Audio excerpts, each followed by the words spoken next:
Welcome back. So, after the recent conflict between Israel and Iran, the official story we're hearing is one of a massive victory.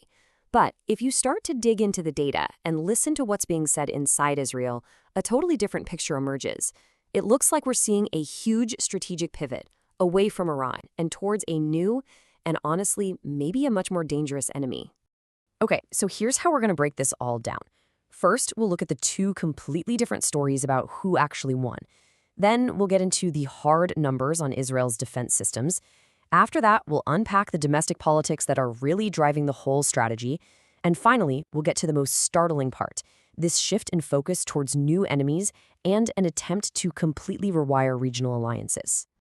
All right, let's jump right in with the war of words that's happening inside Israel right now. You've got two completely different narratives about how this conflict went down. And believe me, the gap between them is enormous. So on one hand, you have the official government line. As you can see, they're calling it a historic victory. The story is they didn't just cripple Iran's capabilities, but they also built this powerful new military coalition with the US and some Gulf states. It's a narrative of complete and total success. But flip the coin, and the opposition, along with a big chunk of the Israeli public, they're seeing something else entirely. Their take is that Netanyahu failed in Gaza and basically picked a fight with Iran just to distract everyone. And the real fear is that this is just setting the stage for yet another war, with ordinary people stuck living in fear.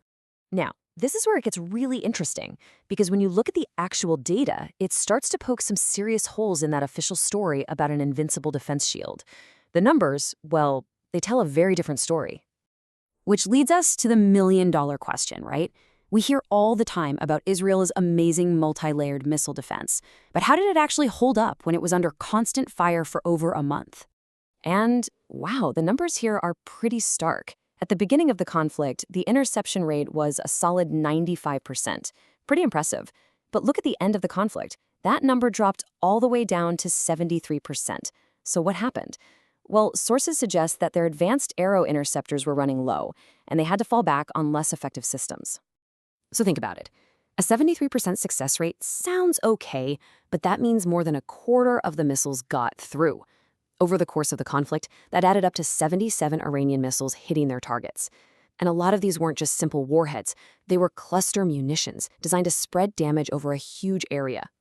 And it gets even darker. The source material suggests that the real human cost is being intentionally hidden.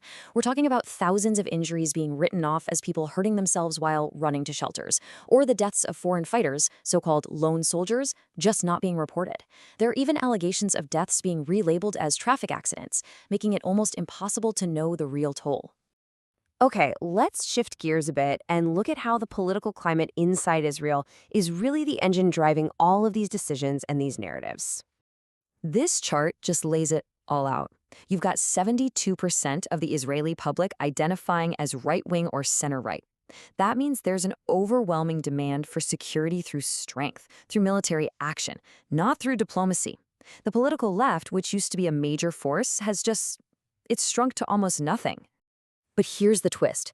Even though the public is right-wing, they've completely lost faith in the current leadership to get the job done. So the public wants a strongman, just not this strongman. And that puts the government in a really tight corner, creating this huge pressure to score a new win. And maybe, just maybe, find a new bad guy to rally everyone against. And that intense political pressure is what leads us to what is, without a doubt, the most stunning part of this whole story.